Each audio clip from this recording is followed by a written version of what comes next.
Welcome to the all-new Hoop Nova, your ultimate source for everything basketball. The Portland Trail Blazers are once again at the center of controversy, and this time it's not because of a trade, free agency, or anything happening on the basketball court. Instead, the spotlight is on the team's new ownership, as criticism continues to grow over a series of decisions that have left many fans wondering whether the franchise's future in Portland is actually in danger. It all started when the new owner quickly developed a reputation for cutting costs wherever possible.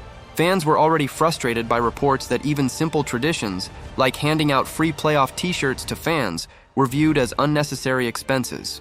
While that may seem like a small issue on its own, it helped create the impression that ownership was more focused on saving money than investing in the franchise or its supporters. Then came an even bigger shock.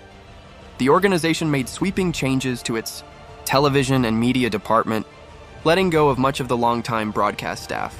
The biggest surprise was the departure of legendary play-by-play announcer Kevin Calabro. Rather than continue under what was reportedly a drastically reduced salary offer, Calabro decided to walk away.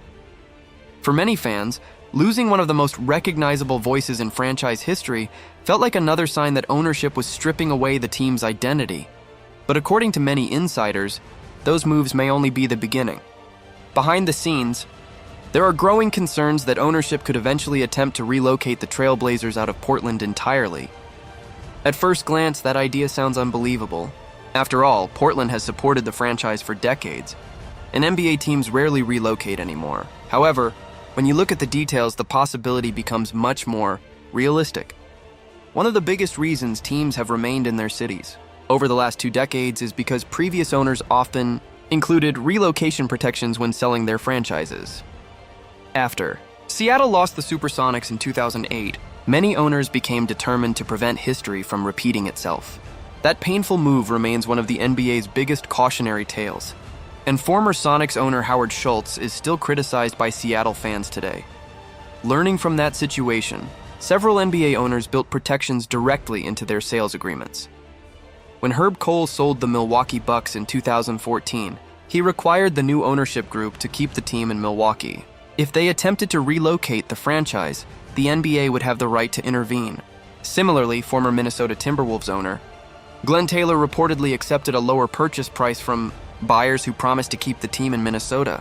Rather than selling to a group interested in relocation, those clauses have helped stabilize the league. But Portland's situation appears to be very different. When the franchise changed ownership, there were reportedly no similar relocation restrictions included in the agreement. That means ownership could have significantly more flexibility if it ever decided another city offered a better financial opportunity. And from a purely business standpoint, that possibility isn't impossible to understand. The current ownership group has no deep roots in Portland. Unlike former owner Paul Allen, who treated the organization like a personal passion project, today's leadership is viewed as making decisions primarily through a financial lens. Paul Allen was known throughout the NBA for taking exceptional care of players and staff. He invested heavily in the organization, spared little expense, and created a first-class environment that reflected his commitment to the franchise rather than simply maximizing profits. The current situation appears much different. One of the biggest issues involves the Moda Center, which has served as the Trailblazers' home since 1995. While still functional, the arena is now more than 3 decades old and reportedly requires around $600 million in renovations and infrastructure upgrades to remain competitive with newer NBA. Venues.ownership has shown little interest in personally funding those improvements. Instead, discussions have centered around public financing. State officials have reportedly offered hundreds of millions of dollars toward renovations if local governments contribute the remaining funding and if the Trailblazers commit to a long-term lease that guarantees they remain in Portland for decades. But negotiations have stalled. Many Portland residents understandably question why taxpayers should help finance upgrades for a privately owned sports franchise. Others argue that keeping an NBA team provides major economic benefits, creates jobs, and strengthens the city's national profile. City leaders have even explored creative funding options, including using environmental improvement programs to help finance energy-efficient upgrades such as modern heating systems, improved lighting, and cleaner backup power sources. Yet according to reports, Representatives from the Trailblazers were not actively involved in some of those discussions, leading critics to accuse ownership of intentionally slowing negotiations. Whether that's actually the case remains open to interpretation. Supporters of the ownership group argue that major financial commitments require detailed planning and careful analysis before architects, consultants, and executives begin spending millions on proposals. Critics, however, believe the lack of engagement sends a completely different message, that ownership may already be looking beyond Portland. If that perception continues to grow, fan frustration will only increase. At this point, nothing has been officially announced regarding relocation, and the Trailblazers remain committed to playing in Portland. However, the ongoing disputes over arena funding, long-term lease negotiations, and ownership's financial decisions have created uncertainty unlike anything the franchise has faced in years. For one of the NBA's most loyal fan bases, the biggest question is no longer about next season's roster or playoff chances. It's about whether the Trailblazers' future will continue to be written in Portland or somewhere else entirely. If the Trailblazers were ever to leave Portland, the obvious question becomes, where would they actually go? It's a difficult question because the list of realistic destinations isn't nearly as long as people think. Most fans immediately mention Las Vegas or Seattle, but those cities are already expected to receive expansion teams if the NBA grows in the coming years. Expansion is very different from relocation. If those markets are getting brand new franchises, they won't be candidates for the Blazers. That leaves only a handful of realistic possibilities. Cities like Austin and Nashville are often mentioned because of their rapidly growing populations and strong economies. On paper, they seem like perfect NBA markets. The problem is geography. Austin sits too close to the San Antonio Spurs, while Nashville is surrounded by existing NBA territories. Nearby franchises would likely oppose another team entering their markets because it could reduce television revenue, sponsorship opportunities, and fan support. Other cities have been discussed for years, including Kansas City, Louisville, St. Louis, and Tampa. Each has strengths, but none are obvious upgrades over Portland. Kansas City has an NBA-ready arena but hasn't had a franchise in decades. Louisville has one of the nation's strongest basketball cultures, yet it's still considered a relatively small professional sports market. St. Louis has the population, but has struggled to attract NBA expansion in the past. Tampa successfully hosted the Toronto Raptors during the pandemic, proving it could temporarily support an NBA team. But whether it deserves a permanent franchise remains debatable. International markets also remain intriguing. Mexico City has long been viewed as the NBA's biggest international opportunity because of its enormous population and growing basketball fan base. Vancouver has history with the league after losing the Grizzlies in 2001, while Montreal continues to emerge as another potential Canadian destination.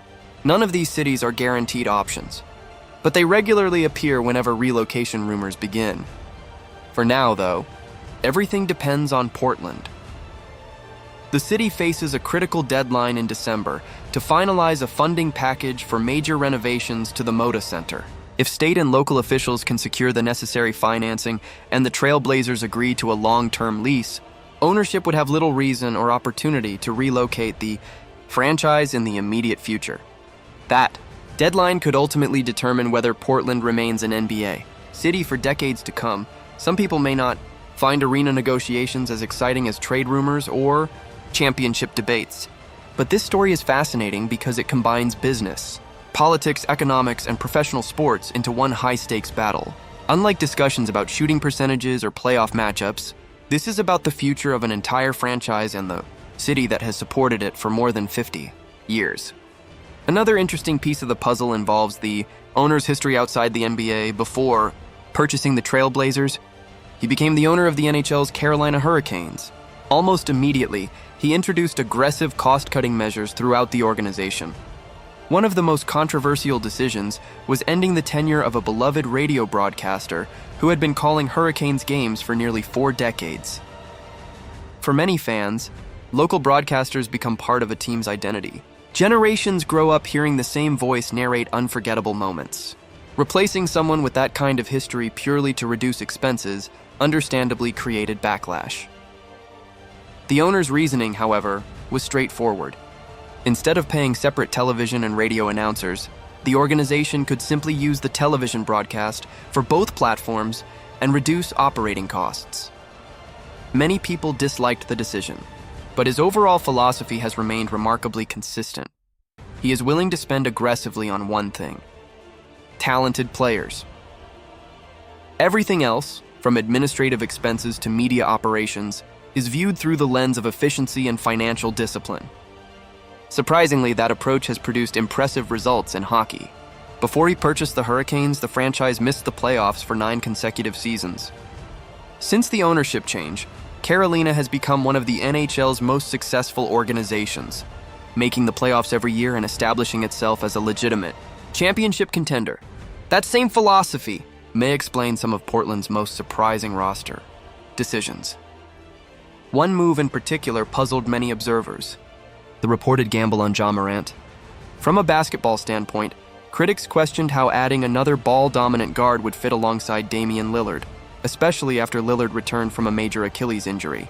Others worried about the defensive limitations of the backcourt and how the move might reduce opportunities for young players like Scoot Henderson while also taking the ball out of Denny Avdija's hands after his breakout campaign. On the surface, the move appeared difficult to justify. However, when viewed through the owner's business strategy, it begins to make more sense. He built much of his fortune by investing in high-risk, high-reward opportunities. Instead of avoiding distressed assets, he looks for situations where the price is low, but the potential payoff is enormous. Applying that same thinking to basketball, acquiring a talented player whose value had declined because of injuries or off-court concerns could be viewed as a calculated gamble. If the player returns to all-star form, the investment becomes incredibly valuable. If it fails, the organization simply moves on after giving up relatively little. Whether fans agree with that strategy is another matter entirely. At the heart of all this remains one unanswered question: is ownership genuinely preparing to move the franchise, or is this simply a negotiating tactic designed to secure the best possible arena deal? Some believe the owner is playing hardball, refusing to contribute toward renovations or rent in hopes that government officials eventually offer a more favorable agreement. Others point to one detail that raises serious doubts. During discussions about using existing clean energy funds to help finance environmentally friendly arena upgrades, city leaders were reportedly open to creative solutions. Yet representatives from the organization did not actively participate in those conversations. That absence has fueled speculation that relocation may be more than just leverage. Ultimately, no one knows the owner's true intentions. The good news is that fans won't have to wait forever. The December deadline should provide much greater clarity about whether the Trailblazers are committed to Portland or whether one of the NBA's most loyal fan bases is about to face the biggest challenge in franchise history.